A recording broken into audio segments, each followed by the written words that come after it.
Vamos a iniciar con una pregunta que me gustaría que por lo menos de ustedes, que somos poquitos, 2 personas, me digan, ¿qué creen ustedes que es física?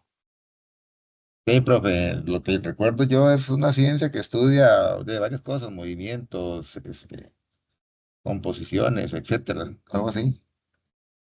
La física es algo complejo de indicar qué es, ¿verdad? Porque los límites de la física son como muy dispersos, son muy amplios, a diferencia de otras áreas. En la antigüedad, cuando el ser humano inicia su vida en la Tierra, no sé cuándo fue eso, no sé, se han encontrado huesos de Homo sapiens hace 200.000 años. El ser humano empieza a hacerse preguntas, cuestionamientos de la naturaleza. Uno de ellos, me imagino, no sé, supongo que los más grandes fue cuándo va a salir el sol. ¿Por qué? Porque tal vez cuando era de día era más fácil huir de los depredadores. En la noche, pues, habían más depredadores. Entonces el sol nos protegía de estar más atentos y vigilar si venía un depredador o no.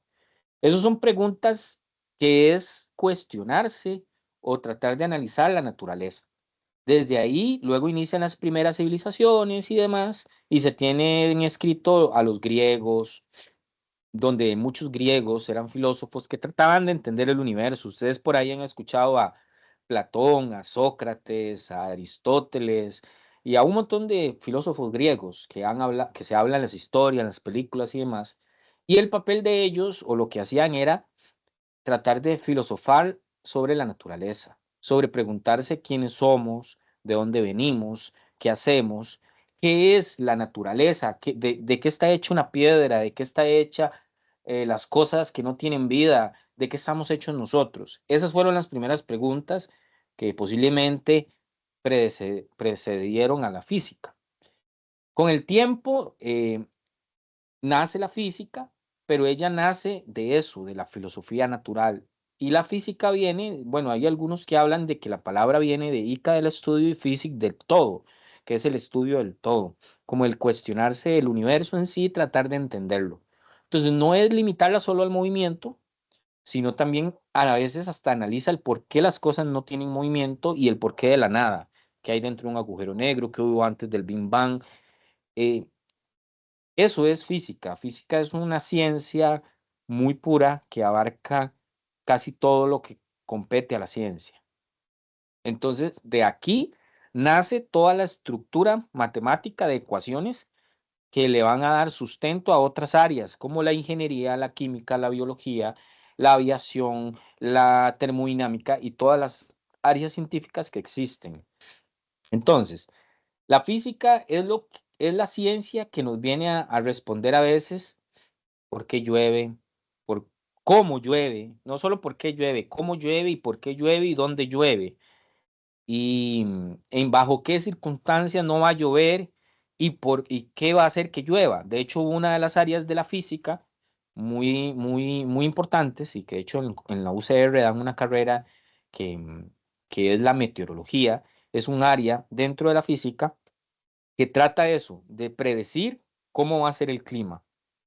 Otra cosa, y que esto más que todo fue lo que era la física en la antigüedad, son las estrellas, el estudio del cielo.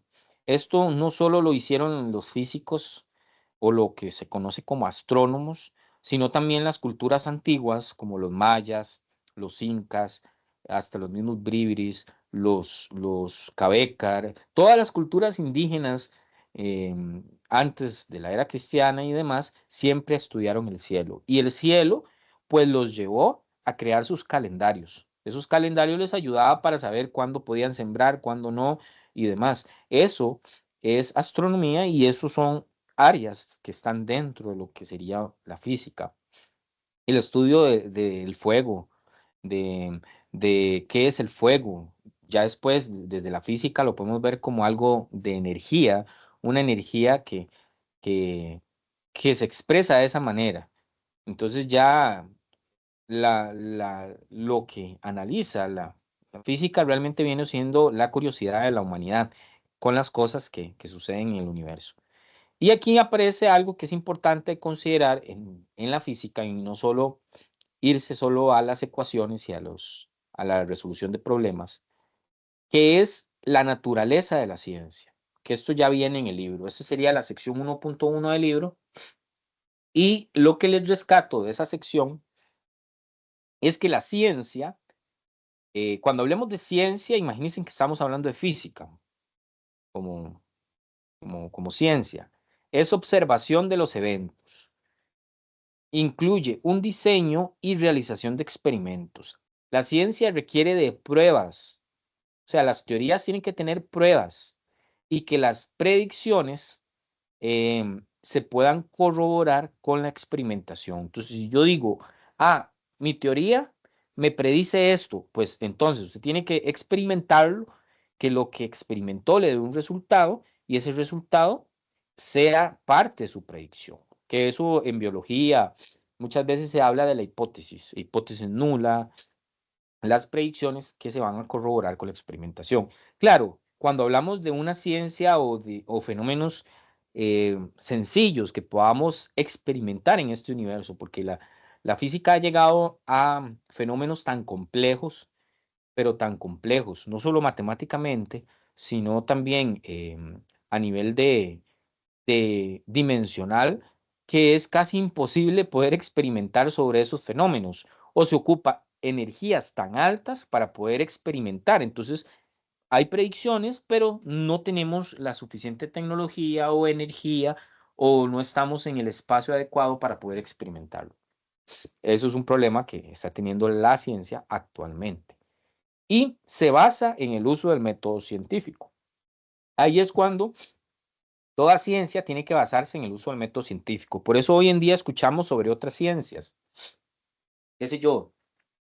La ciencia social, la ciencia criminológica, ciencias de la salud, ciencias de la comunicación, un montón de ciencias que realmente lo que la convierten en ciencias es hacer un uso de un método científico.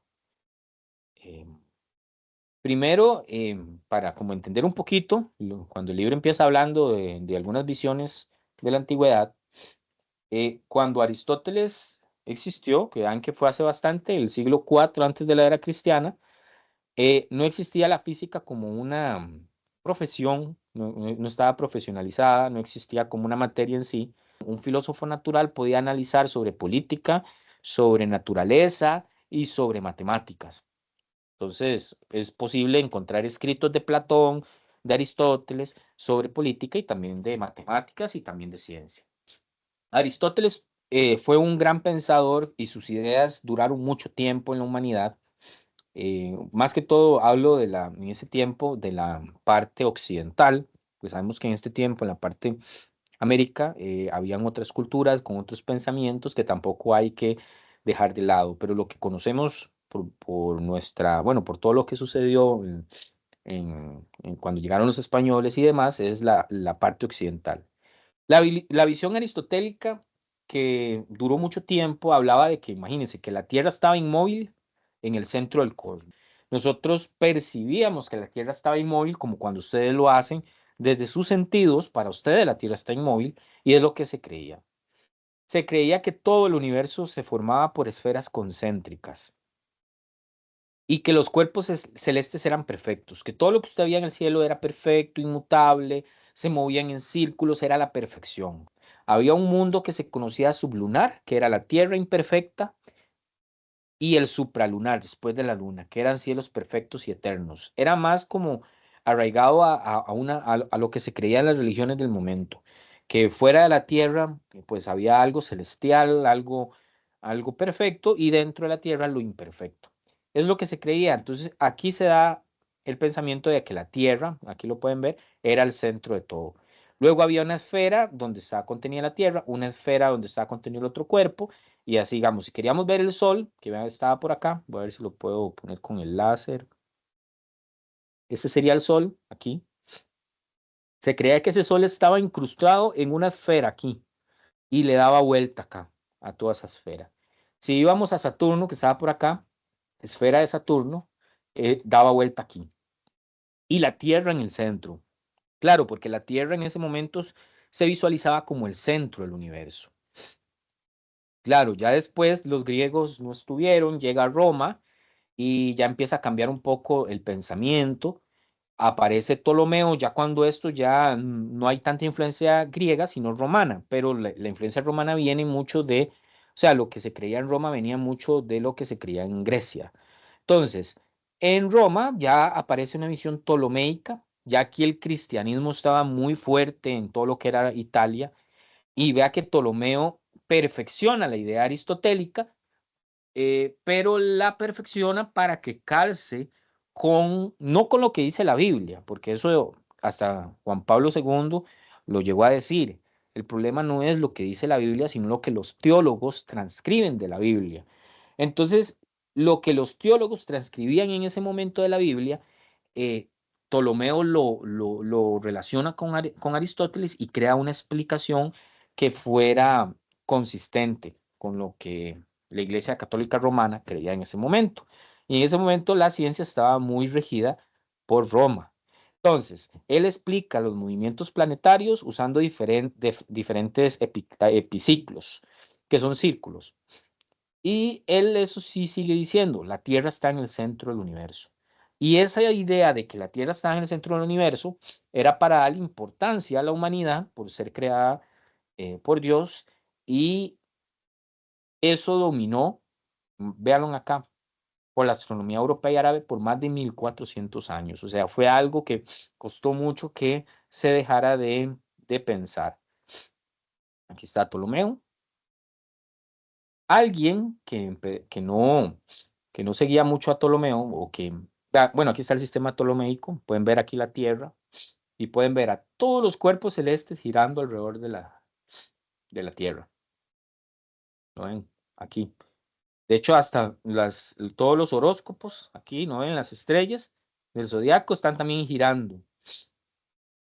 Y todo este sistema, pues era más o menos funcional por cómo él lo hacía, entonces sí daba una explicación de los movimientos del Sol, de la Luna y de algunos cuerpos celestes. Este señor no era tan fan de esa idea de Ptolomeo, y de hecho, no era tan fan que él propone toda su idea y demás y hace una revolución, se llama la Revolución Copernicana.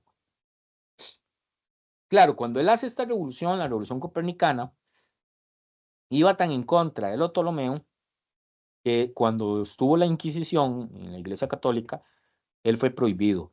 Era prohibido pensar en las ideas de Copérnico. El que aseguraba o afirmara que Copérnico tenía razón o que fuera copernicano, podía llegar a tener problemas con la Inquisición, porque eso era una herejía, pensar en lo que Copérnico plasmó en sus libros. En ese momento la gente escribía libros y los publicaba, y eso era lo que había como libros de ciencia. Claro, no todo el mundo tenía el acceso a esos libros.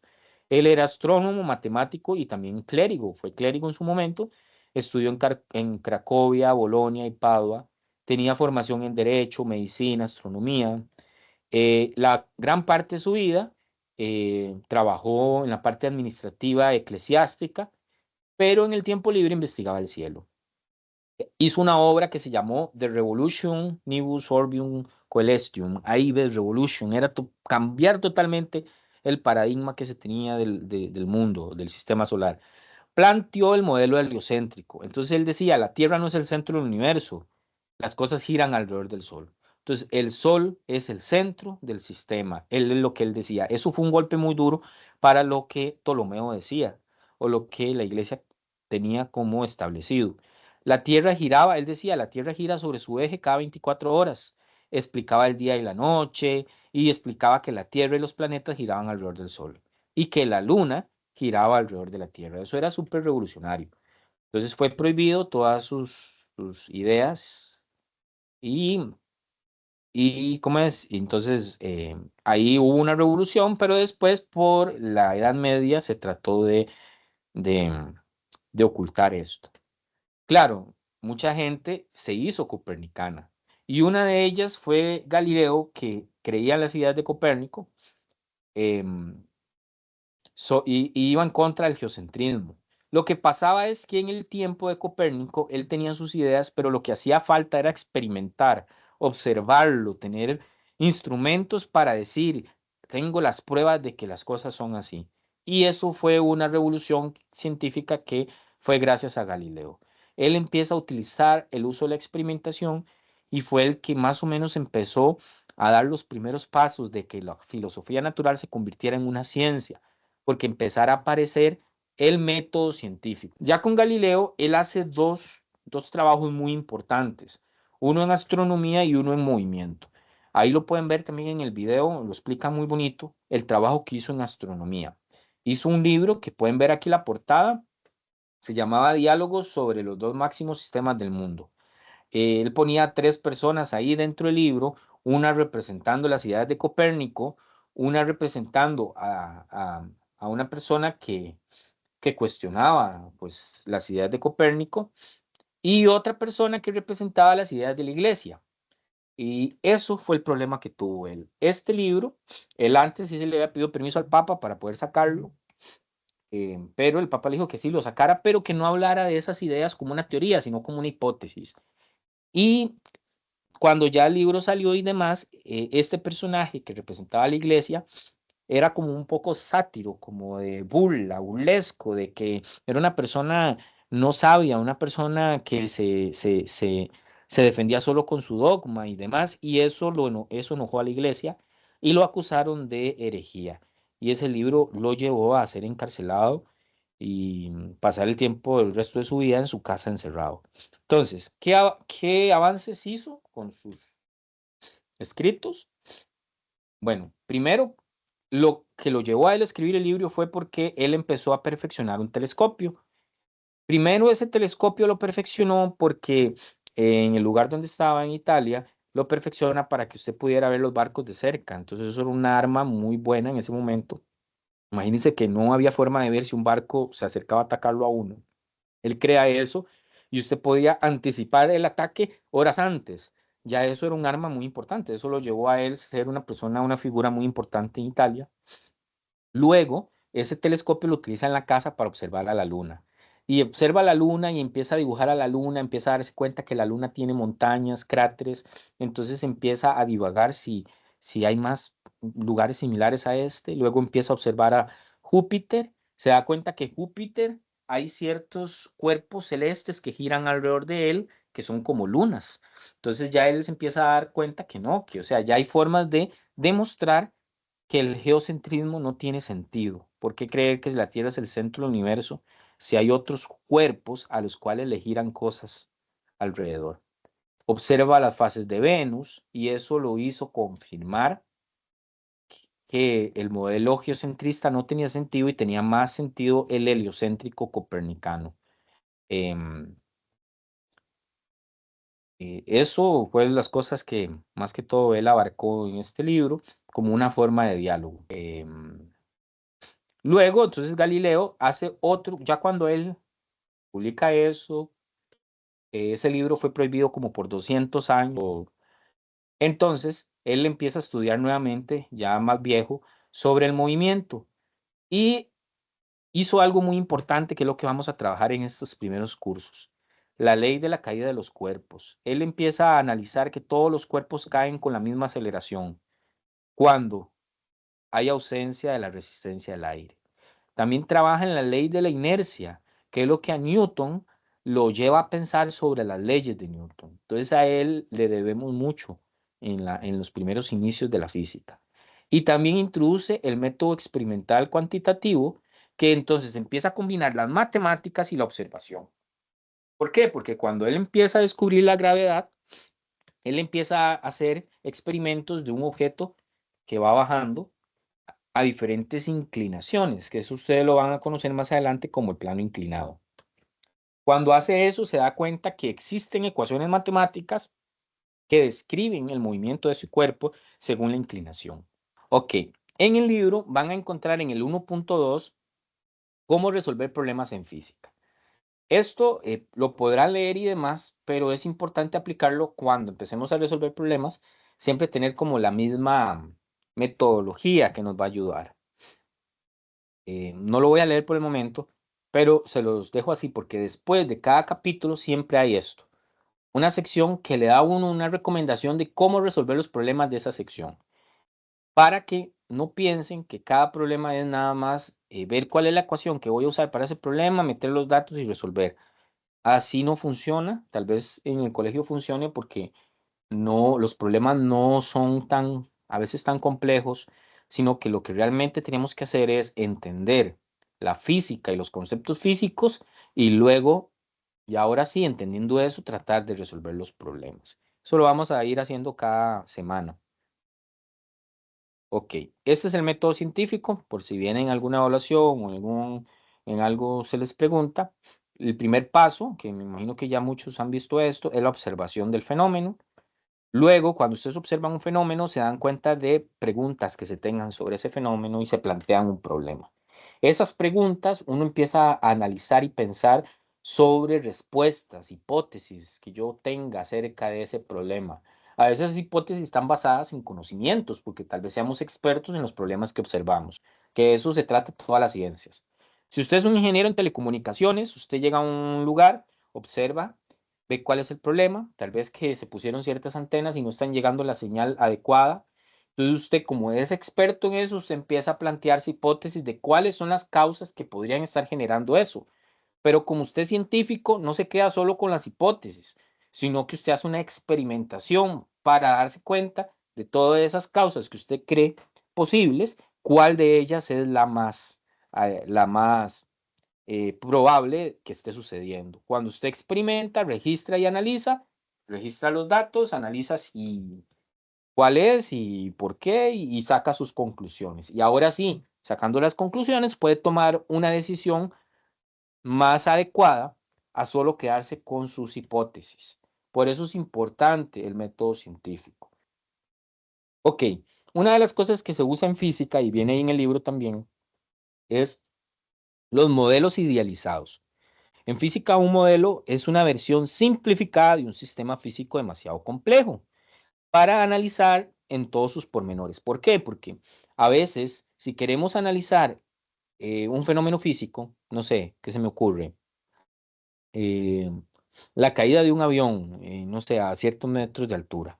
Yo no puedo tomar en cuenta todas las variables que hubieron en ese lugar, porque si no el problema se vuelve incomprensible y no se puede resolver. En cambio, yo genero un modelo. Digo que el avión tiene una figura tal, digo la altura, quito el aire y obtengo resultados. Claro, esos resultados no van a ser una verdad, pero van a ser una aproximación. Y por lo menos la aproximación me ayuda a entender qué fue lo que pasó. Eso es lo que usa la física, modelos idealizados. Entonces, vamos a usar modelos idealizados en todos los capítulos. Vamos a tratar de decir qué es lo que estamos, qué variables son las que no estamos considerando en los problemas. Al usar un modelo de estos, uno predice entonces, como les dije, el comportamiento del fenómeno, pero la validez va a ser limitada. Sin embargo, pues usted va a obtener un resultado y ese resultado es más o menos, tiene una incertidumbre, que entre más variables agarremos del modelo, pues va a tener una mejor validez.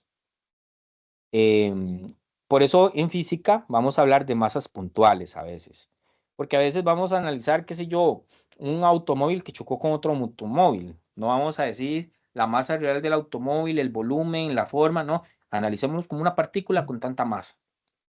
Y si podemos ignorar ciertas variables, vamos a obtener resultados que funcionan. Y esto lo usa todas las ingenierías, todas las áreas y todos. ¿Ok? También vamos a hablar de cuerpos rígidos, vamos a hablar de muchas cosas. Yo voy a tratar de cada clase ir explicándoles qué son esos términos y cuándo vamos a ignorar variables para que también pues lo sepamos. Entonces, un modelo es, bueno, no hablamos tal como un modelo, sino de idealizar. Un modelo viene siendo como algo que yo me imagino para poder darle respuesta a un fenómeno. Entonces, si el fenómeno físico es dos carros chocando en la avenida Segunda, el modelo mío es dos partículas que chocan en una línea recta. Entonces ya el modelo es diferente a lo que pasó en el fenómeno, pero ese modelo me ayuda a mí a entender más o menos cómo se dio la colisión. Cuando hablo de teoría, solo funciona en un sistema pequeño.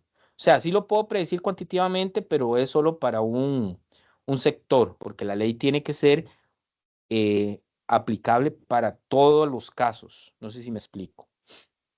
La ley es la afirmación concisa, general, sobre el comportamiento de la naturaleza, pero para ser ley tiene que ser validada sobre todos los fenómenos observados, no solo para un lugar en específico. Entonces, para que lo tengamos ahí claro, porque si nos vamos a TikTok y a redes sociales, estas palabras ya están totalmente utilizadas con otros significados. Ustedes pueden estar escuchando gente, tengo una teoría de tal cosa y empieza a tirar ahí una hipótesis. O dice, la ley que se cumple siempre cuando alguien engaña a alguien, o la ley de atracción de no sé qué, y son cosas que no son leyes y no son teorías, pero nos pueden enredar con el verdadero significado que tienen esas palabras.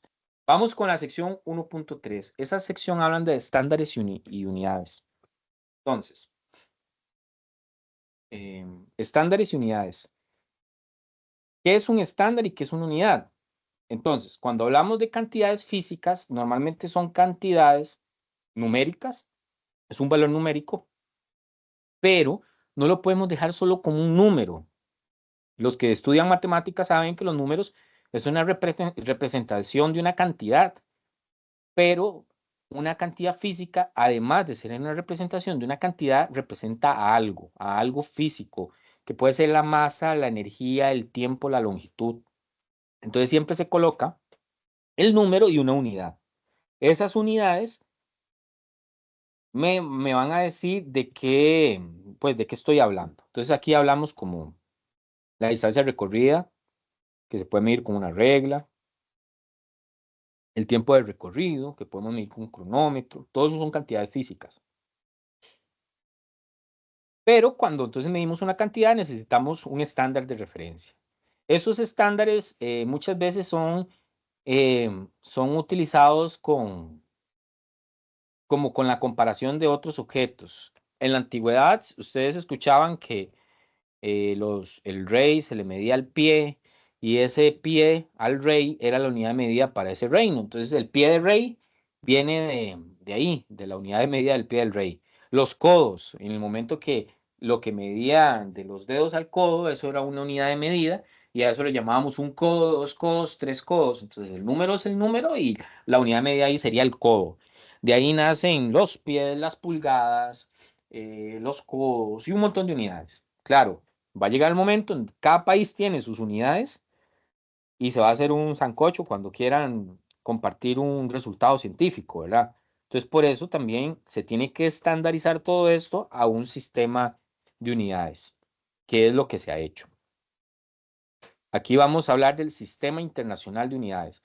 Claro, no todo el mundo lo utiliza, como lo que pasa en Estados Unidos, que ellos tienen su sistema, usan el mismo sistema inglés de medidas. Entonces ellos hablan, cuando hablan de longitud, hablan de millas. Compras un carro americano y el carro trae los números grandes en millas en vez de kilómetros.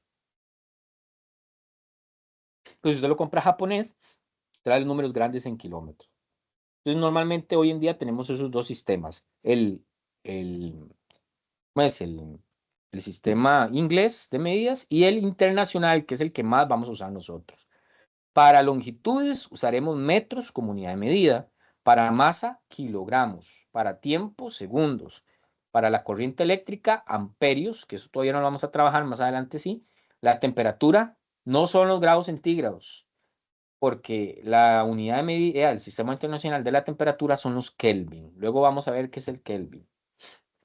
El Kelvin, bueno, es como la verdadera medida que empieza a medir la temperatura de un cuerpo cuando está en reposo. Es que la temperatura realmente es la medida de energía cinética de cómo las partículas vibran dentro de un cuerpo. Entonces, cuando esas partículas llegan a su momento más quieto, es el 0 Kelvin. Después de ahí, conforme van aumentando su energía cinética dentro del cuerpo, va aumentando su temperatura. Eso es la temperatura.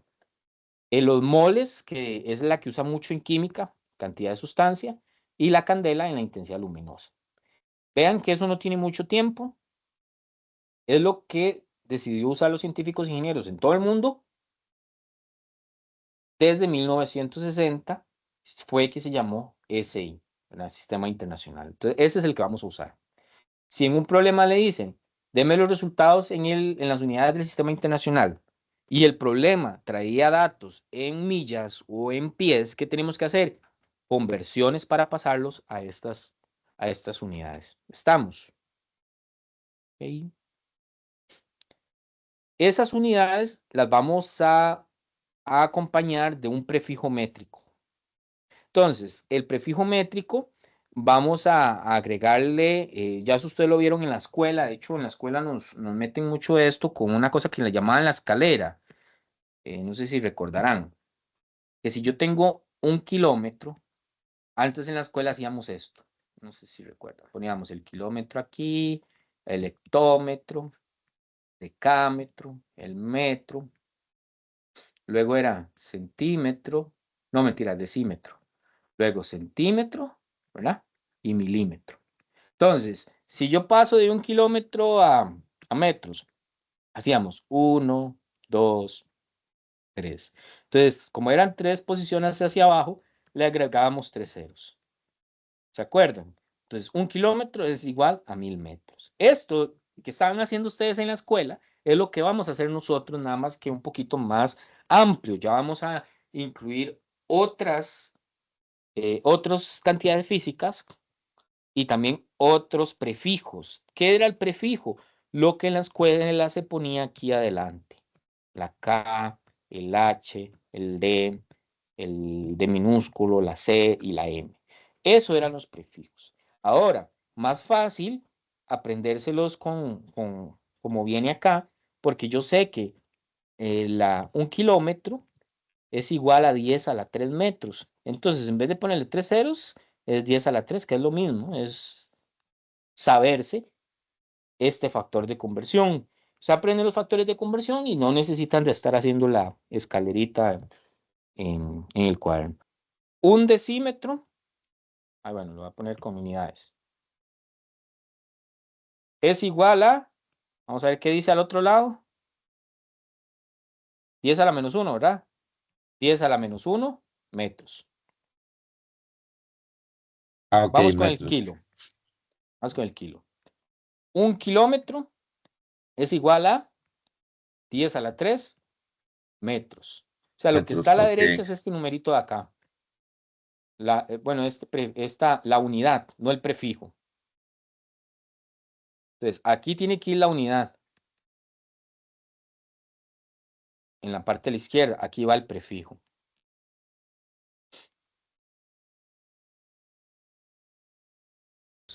Digamos que tenemos 20, no sé, centímetros cúbicos.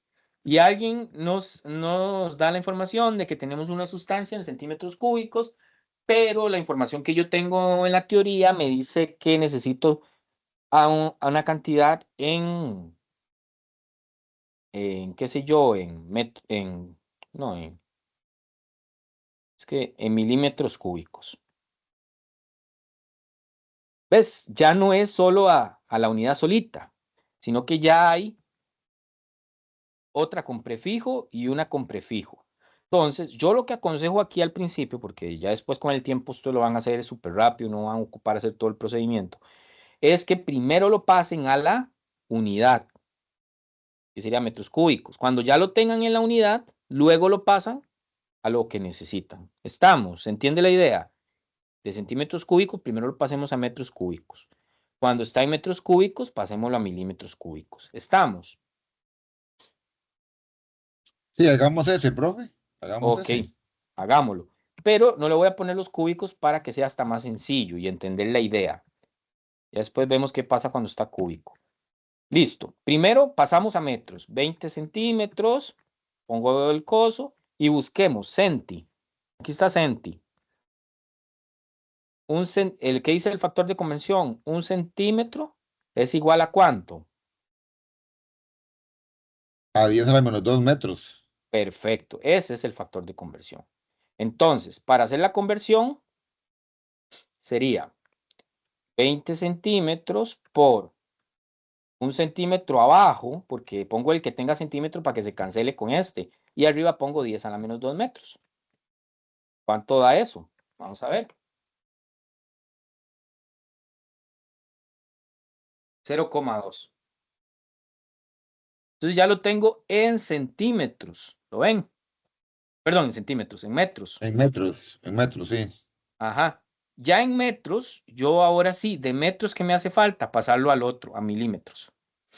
Estamos. Entonces busquemos ahora el mili. Aquí está el mili. Dice que 1 milímetro es igual a 10 a la menos 3 metros. ¿Verdad? ¿Lo ven? ¿Vamos bien? Sí, sí. Sí, vamos bien. Ahora agarremos, ¿a quién agarramos? A este, al de metros. 0,2 metros por. Ahora, ¿dónde pongo el que dice milímetro? ¿Arriba o abajo? Arriba. Arriba. Perfecto, ¿verdad? Porque si lo pongo abajo, entonces no se cancela el metro, que es lo que quiero que se me vaya. Entonces, de esta manera, metro se va con metro y el resultado me queda en milímetros.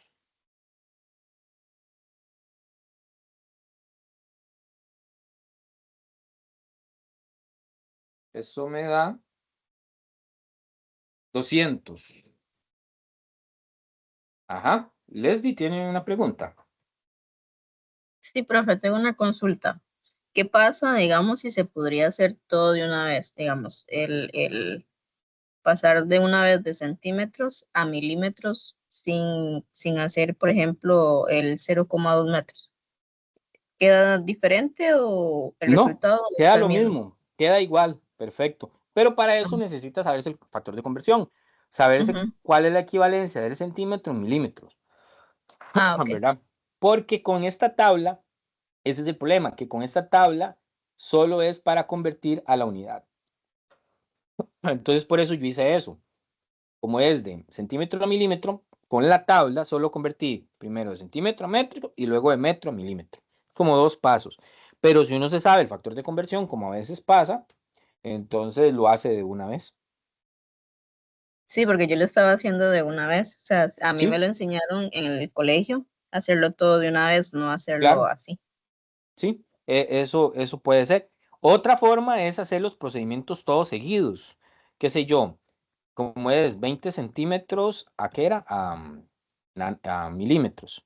Entonces usted nada más llega y agarra 20 centímetros por, se va al factor de conversión de centímetros, 10 a la menos 2. Entonces usted pone 1 centímetro es 10 a la menos 2 metros. Luego multiplica, hace otra línea y busca ahora, ya sabe que aquí se va a ir los centímetros con centímetros, lo tiene en metros. Se va al de milímetros, que mili es 10 a la menos 3. Entonces se va y dice, em, ¿cómo es? Un metro no, perdón, un metro no. Se va un mili es, ¿verdad? 1 milímetro, acá, 1 milímetro son 10 a la menos 3 metros. Entonces aquí metro se va con metro y el resultado da de una vez directo. Eso es otra cosa que se hace. Claro, eso va a depender mucho de cómo lo ha hecho usted en el tiempo, si no lo ha hecho nunca. Ahí uno tiene que ir poco a poco, pero eso sí, conforme avancemos en las semanas, esto se va a volver tan sencillo que van a darse cuenta que lo van a hacer casi que directo, ni siquiera lo van a tener que calcular. Eso a 200. No sé si me expliqué. Sí, señor. Está bien. Ok, ahí Me queda vamos a ir claro. haciendo varias conversiones. La otra semana vamos a hacer varias, entonces no me preocupa que hoy terminemos con todas. Esto es como las más básicas. Luego nada más como para saber las combinadas, en el caso que yo tenga, digamos, kilómetros por hora, lo quiera pasar a metros sobre segundo, entonces ya son 2 unidades. Hacemos 20, saber que el kilómetro está en el numerador, la hora en el denominador. Multiplicamos. ¿A cuánto equivale? Tenemos que pasar kilómetros a metros, entonces buscamos kilo, es 10 a la 3. Entonces, 1 kilómetro, 10 a la 3 metros. Ya con esto se me van los kilómetros y el resultado me queda 20 por 10 a la 3, queda 20.000. 20.000 metros entre hora. ¿Qué me hace falta ahora? La hora. Que las de hora a veces es un poco diferente las conversiones, pero son más intuitivas. Porque si yo quiero pasar una hora, lo pongo arriba porque se cancele con la de abajo. ¿Cuántos segundos hay en una hora? Hay 3600 segundos.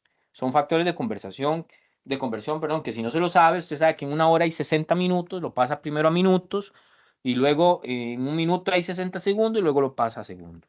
Y ya con eso tiene que dar metros sobre segundo.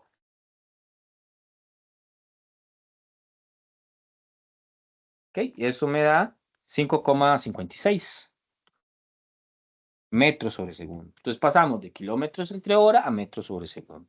Este de 2 unidades queda más o menos claro para todos. Sí, sí, señor, sí, ahí el tema de saberse las conversiones, o sea, Ujú. practicar más eso. Factores, Sí, los correcto. factores. Ajá. Sabiéndose los factores de conversión, todo bien. Esto tal vez les pueda parecer sencillo y demás, pero estamos iniciando. Conforme vayamos avanzando, van a darse cuenta que cada vez se va complicando la cosa y vamos profundizando más. Solo para terminar, porque yo siempre cometo el error de pensar que es algo que se sabe, pero a veces se comete mucho error en esto, es cuando son unidades con metros cúbicos. Si yo tengo 20 kilómetros cúbicos y lo tengo que pasar a metros cúbicos, hay que considerar el cúbico.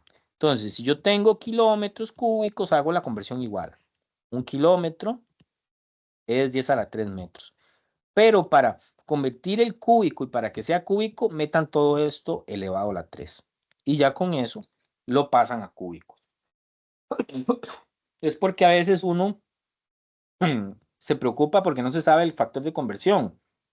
¿Cuánto es un kilómetro cúbico a metro cúbico? Pues no son estos mismos. Pero para evitar aprenderse factores nuevos, nada más eleven todo a la 3.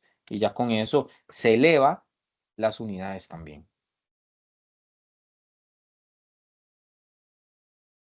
Vamos a ver cuánto da eso.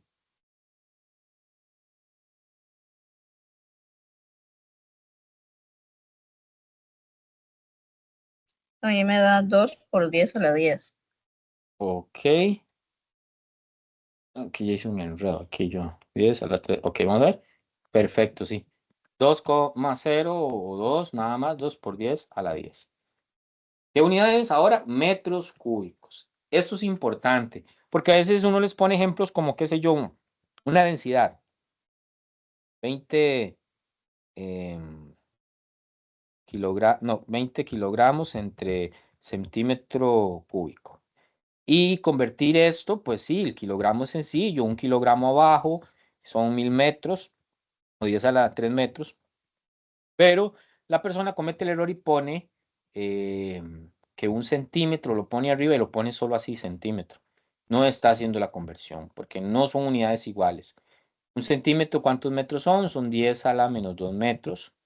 Y esto hay que elevarlo a la 3 para que ahora sí dé el resultado. Ven, aquí hice toda la conversión directa sin estar haciéndola por partes. Eso sería 20 por 10 a la 3 entre 1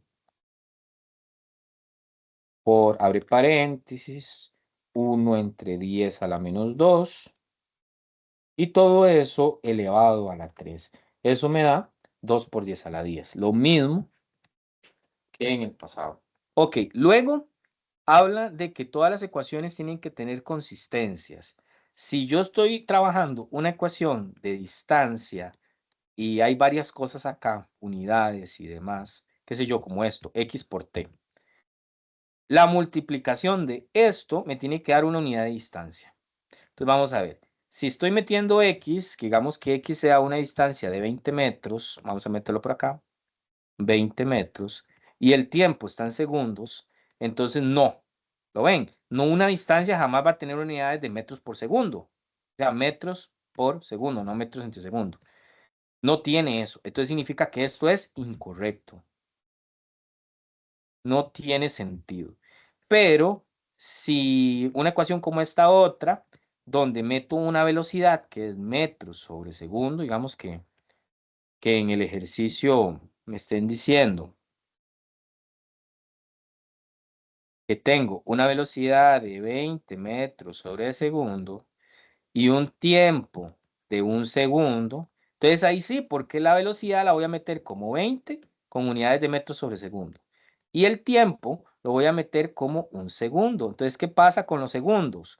Uno está arriba y uno está abajo, entonces se cancela. ¿Con qué unidad quedó el resultado? Con unidades de metros. Entonces, esto es consistente. Eso es lo que se refiere cuando cuando vean esta sección en el libro, que es una sección pequeñita y solo prácticamente dice esto. La otra es inconsistente. Eso les puede ayudar porque si ustedes hacen un ejercicio y los resultados dicen que va a encontrar una distancia y le da unidades que no son de distancia, hay algo que está mal. Todas las ecuaciones en la física tienen que ser consistentes. Otra cosa importante, esto lo van a profundizar mucho en el laboratorio, son las incertidumbres y cifras significativas. Entonces,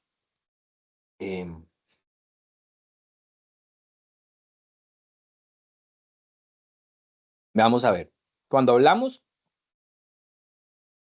de incertidumbre, eso tiene que ver porque las mediciones van a depender mucho del instrumento que yo utilizo.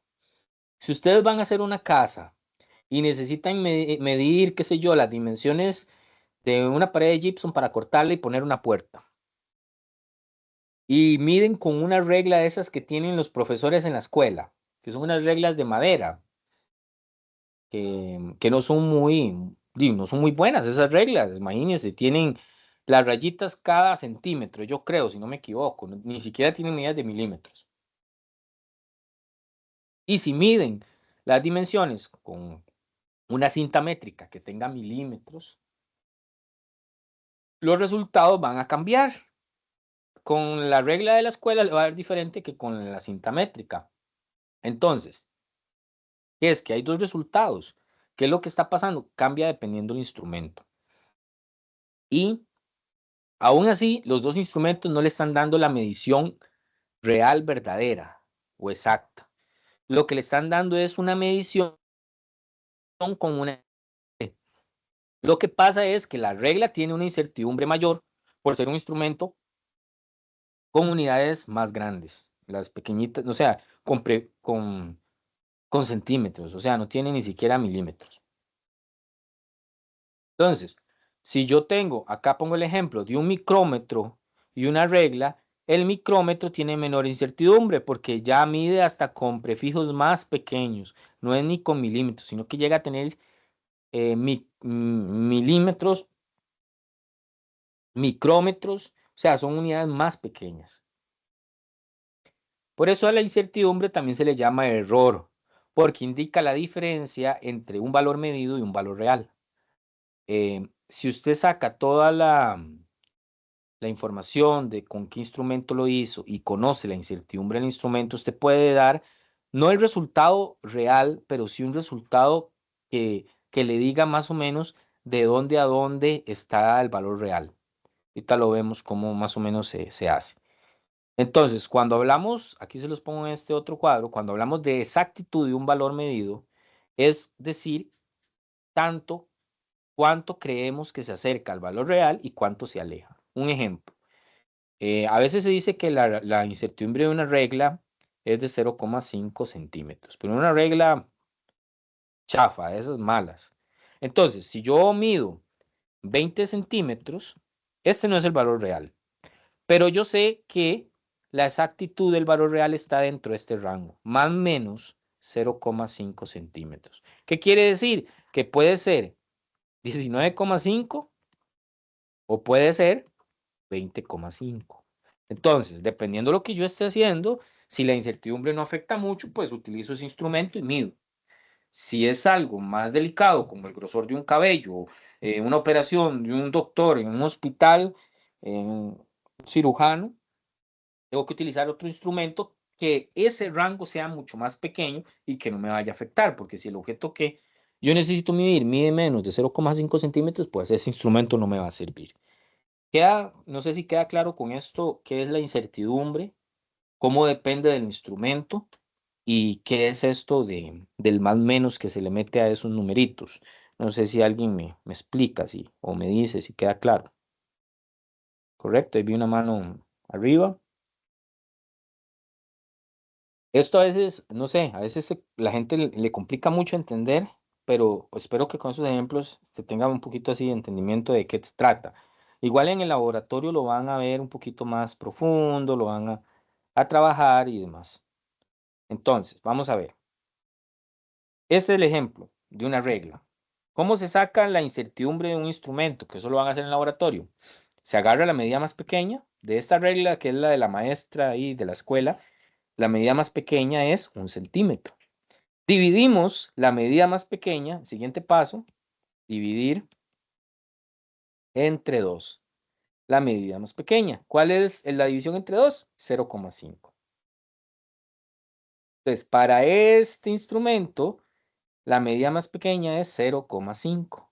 Entonces, ¿cuál es la incertidumbre? Si yo mido, como hicimos, véanlo acá, como hicimos en el ejemplo anterior, si son 20 centímetros, no es eso lo que midió, es más o menos 0,5 centímetros. Esto es lo que vamos a usar como medida. Ahora, la incertidumbre del instrumento, como esta que saqué anteriormente, es un tipo de incertidumbre que se llama estimada, porque la vamos a estimar del instrumento. Pero también porque son números con unidades. A veces se le llama porcentual porque se saca el porcentaje de la incertidumbre. Aquí en teoría nos importa mucho más que todo la estimada. En laboratorio sí van a ver la porcentual más, bueno, similar. ¿Qué tipos de instrumentos tienen incertidumbres? Hay dos que se sacan diferente. Uno es que se le conoce como analógico, que se tiene que sacar así, con el menor instrumento. Y hay otros que tienen los datos digitales. Vea viene con 16,88 milímetros, viene ahí. Estos se le llaman instrumentos digitales, entonces se tiene que sacar la incertidumbre diferente. Normalmente nada más se ve cómo cambia o cómo varía ese dato que da la pantalla. ¿Cómo estaría cambiando este dato? Bueno, él cambia así. Otro valor más alto sería el que sigue, 16,89. El que sigue, 16,90.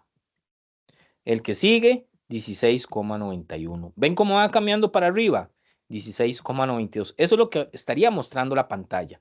Significa que él va cambiando a esta razón, 0,01 milímetro. ¿Se entiende esto? ¿Cómo va cambiando lo que da la pantalla a razón de esta cantidad? Me avisan. Uy, se me fue aquí. ¿Se entiende? Aquí hice algo, compartir. Ok, listo, es que no los veo. ¿Se entiende cómo va cambiando esa cantidad? Póngame ahí la manillo o así para ver si van Sí, entendiendo sí, ahí. sí, digamos, profe, digamos, uno sí Ajá. entiende el concepto y cómo podría cambiar, ir cambiando las unidades. Lo que pasa es que, por ejemplo, si la medida digital va cambiando a como voy usando el PRA, ¿cómo se ve la incertidumbre ahí, por ejemplo? Ok, eso ahí es diferente, digamos. Si usted agarra un pie ahí como este, pero no tiene sus números, eso más o menos sería. No, no, no, digamos que Así usted hace como la está, como medición. este, como este. Ajá, sí, señor. Sí, Ah, por ok, ejemplo, ahí digamos, usted ahorita, le tiene que valer cómo cambia, no importa. Porque si tiene pantallita, ya con solo que tenga pantallita, usted lo que toma es este dato. ¿Lo ve? ok, Entonces, si él en la pantalla le tira eso, un ejemplo, 16,8889, ¿lo ve? Entonces, ¿cuál es la ajá, incertidumbre ahora? 0, vamos a ver, 1, 2, 3, 1, 2, 3, 89. 1. ¿Ves? Esa sería la incertidumbre. El valor más pequeño de cómo puede ir cambiando en la pantalla. ¿Estamos? Sí, claro, profe, el otro detalle es que hay algunos aparatos que ya traen en su información técnica la incertidumbre. Ujú, O sea, digamos, por ejemplo, nos pasa a nosotros cuando hacemos nosotros trabajamos en temas de químicos, en agroquímicos, y compramos algunas probetillas, dice incertidumbre de incertidumbre de tanta, tanto, uno usa, digamos, el dato sin tener que sacarlo. correcto. Ujú. Sí, en esos casos muchas veces ya viene el dato ahí, ¿verdad? Siempre y cuando el instrumento esté bien, ¿verdad? Y usted haga la medición correcta, porque también va a haber ahí incertidumbre del error humano. Pero hay veces que no trae el dato. Entonces, si trae pantallita, pues este sería el dato de la incertidumbre. Hay veces que traen pantallita, pero hay un error más del equipo, que por eso también viene un dato aparte en los documentos del equipo. Entonces, como uno como este es fácil, porque usted entonces, ¿cómo daría el resultado para el dato este? Pues pondría aquí 16,8889 más menos todo esto. En el otro, pues pondría 16,88 más menos 0,01. En el caso que no tenga pantalla, entonces habría que ver, bueno, usted hace la medición que tiene, habría que ver cuál es la medición más pequeña que tiene ese pie de rey, que no sé, este podría ser, ¿qué? Milímetros, 1 milímetro. Entonces usted agarra 1 milímetro, lo divide entre 2 y esos son 0,5 milímetros. Entonces, esta sería la incertidumbre. Ahora, en física, a veces cuando queremos un resultado más exacto, necesitamos entender las cifras significativas, porque si yo me pongo a un resultado me da como con 10 números después de la coma, y yo luego ese resultado lo tengo que multiplicar con otro que tenga 20 números después de la coma, yo no voy a andar arrastrando 10, 20 números después de la coma, porque sería muy complejo.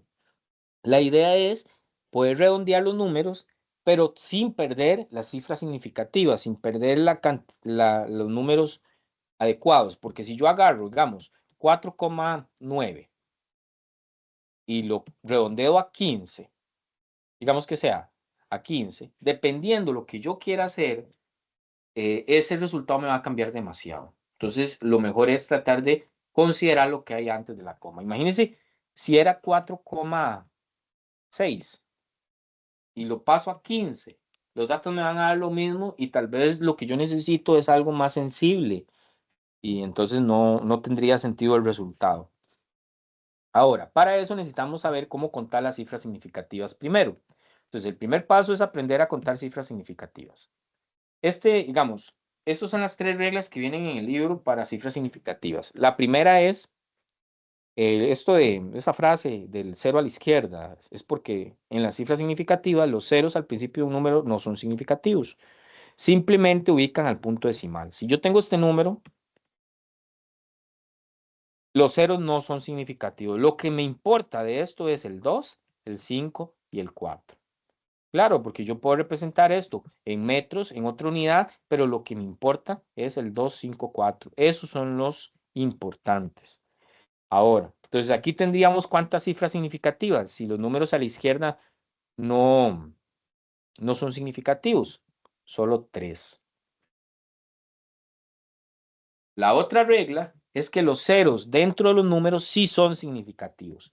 Entonces, si yo tengo la cantidad que viene aquí, que es 104,6, este cero sí es significativo. ¿Cuántos números hay ahí? 1, 2, 3, 4. Y la última regla es los números después de la coma. Si yo pongo 2,0, ese 0 después de la coma sí es significativo, porque me está diciendo que si yo luego lo sume con otro número, necesito sumar ese 0 con lo que hay después de la coma, si es 1, 2 o 3. Ese 0 es significativo. Entonces, ceros después de la coma son significativos, ceros en medio de números son significativos y a la izquierda no. Antes al número, o sea, si están solo a la izquierda, no. Entonces, esas son las 3 reglas de los números significativos. Ahí vamos a ir viendo. De por sí, cada vez que hagamos operaciones tenemos que fijarnos cuántos números significativos tiene. Entonces, aquí tendríamos, no sé, para la primera cifra, la primera está sencilla. Serían 2 números, ¿verdad? Significativos. Esta. Perfecto. Para la segunda, ¿quién me dice ahí cuántos números significativos estarían? Sí, profe, igual 2. Ajá. Y esta, 4 y aquí 2. Listo. Eso es como algo sencillo y tal vamos a hacer con problemas. Ahora bien, si uno considera esto cuando suma, resta multiplica y divide, entonces hay que tener mucho cuidado cuando uno hace las operaciones. Eso es lo que vamos a tratar de hacer. Pero antes de hacer suma, resta y multiplicación, que con eso terminamos la clase, nos llevamos un poquito bastante, de hecho, ya casi terminamos. Más que todo por explicar la plataforma. Las clases normalmente vamos a tratar de cubrir en hora y media, ¿verdad? No pasarnos de eso. Hay que saber redondear. Entonces, bueno, yo siento que todos nos han enseñado a redondear en algún momento. A veces no lo sabemos hacer bien o a veces sí. Lo único que necesitamos saber para redondear es esto. Si el primer dígito a desechar es menor que 5, dejémoslo como esté. ¿Qué significa? Si yo tengo 14,4, quiero redondearlo a dos cifras significativas. Aquí hay tres, ¿verdad? 1, 2, 3. Le piden que a 2 queda como 14. ¿Por qué? Porque el número que seguía del 4 era menor que 5. Pero dice la regla 2, si el primer dígito a desechar es 5 o más, incrementen 1. Significa que si tengo 14,5, hay que pasarlo a ¿qué? ¿O lo dejo en 14? Hay que pasarlo a 15. ¿Por qué? Porque el número era 5. Igual pasa con 14,6, hay que pasarlo a 15. Con 14,7, hay que pasarlo a 15 y demás.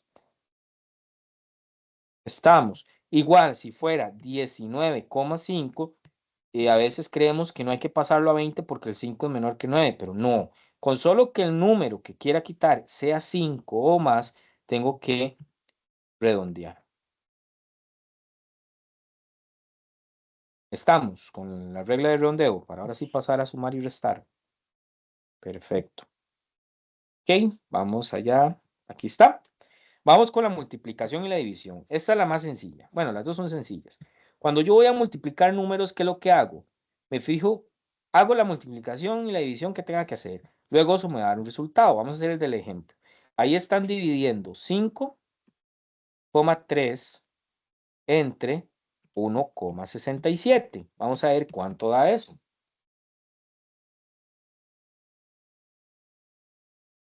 Da un montón de números. 3,17, 3, 6, 5, 2, 6, 9, 9, 5. Ay, escucha, no me alcanzo aquí. 9, 5. Vean el montón de números que da. ¿Cómo lo redondeo? No es algo de yo querer poner 3,17 solamente. Hay una regla. ¿Y qué dice la regla ahí? Dice que el número tiene que tener el menor número de cifras significativas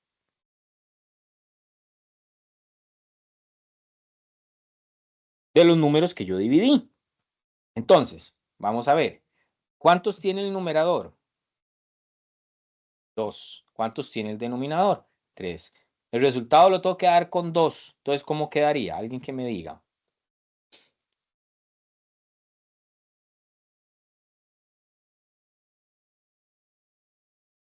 Profe, ¿cómo está en Ah, sí. 3.2? Sí, ahí está. 3,2. Entonces, se da con 2 porque de los números que tenía, perdón, el 2 era, el 5,3 era el que tenía menos cifras. Vamos a hacer algunos ejercicios. Ahorita vemos el de suma y resta. Es que puse suma y resta y puse la misma imagen de multiplicación. Ahí me disculpan.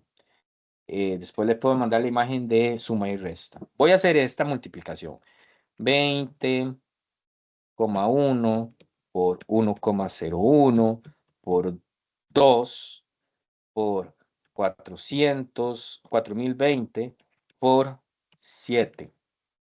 Es una multiplicación y puede tener divisiones, lo que sea. Entonces, primero lo que hacemos es hacerla tal cual, como sabemos hacerlos todos.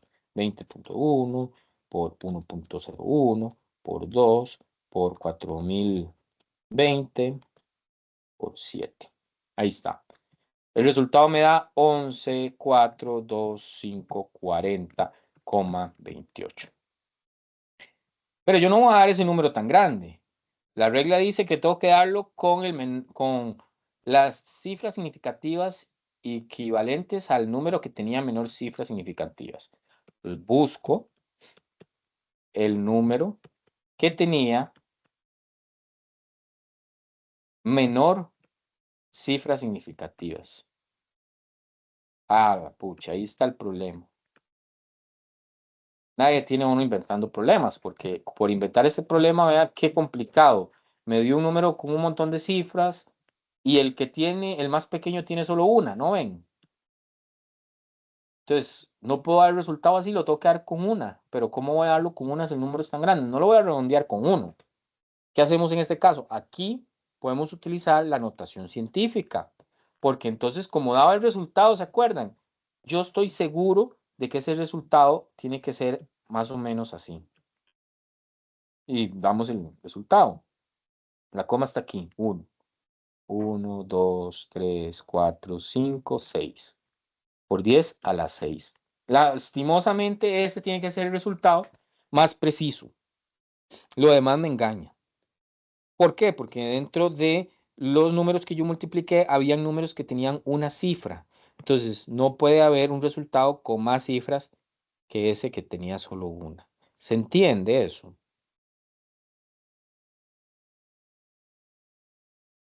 Sí, señor. Ok. Clarísimo. Genial, genial. Eso es lo bueno, que se entienda. Vean estos otros ejemplos que hicieron acá. Estos que están un poquito más sencillos. Era 2.4 por 3.65 por lo que me daba era un número con 3, 8,76. Pero dentro de ellos el que tenía menor tenía 2, entonces había que redondearlo con 2. El 7 es mayor que 5, o es 5 o es mayor que 5, entonces queda como 8,8. Y esta división, uno tenía 4 y uno tenía 3 cifras, y un número como 5.800, no podemos darlo con 3 cifras porque no puedo eliminar un 0. Entonces uso notación científica. Vean acá, corro la coma de forma que pueda representar también después de la coma y contar las 3 cifras. Entonces, corro la coma, 1, 2, 3. Entonces queda 5, no puedo poner solo el 8, pues serían 2 cifras, que agregar el otro 0 también. Ahí están las 3 cifras. ¿Cuánto la corrí? 1, 2, 3. Por 10 a la 3. Pero no puse el por 10. Por 10 a la 3 metros sobre segundo. Esa es otra forma de poder dar el resultado de forma correcta. Entonces, por eso también necesitamos entender ver las cifras significativas. No sé si va quedando claro. Sí. No, entonces, ahora lo que me quedaría es, ya para terminar, y es algo rápido, la suma y resta. Vea que tanto la multiplicación y la división se hace igual. Em, Ahora lo que nos queda solo es la suma y la resta. Entonces, vamos a ver, voy a hacer un ejemplo porque no les puse una imagencita de suma. La suma, tenemos que identificar, qué sé yo, voy a poner sus números.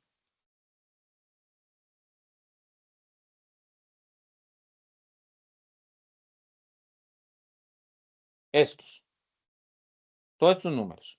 Estoy haciendo sumas y restas. Tenemos que identificar, bueno, primero hacerlo. Hagamos todo esa carambada. 2.54 más 3.660 más menos 2.7 más 1.008. Entonces, el primer paso es algo que sabemos de siempre, que es solo sumar y restar. Esto es lo que me da. Ahora, tenemos que identificar en la operación el número que tenga la menor cantidad de cifras decimales, no cifras significativas, sino decimales. O sea, identificamos el número con menos cifras decimales. Vamos a ver. Entonces, este tiene 2 cifras decimales, este tiene 3 cifras decimales, este tiene 1 y este tiene 3. Entonces, resultado lo damos.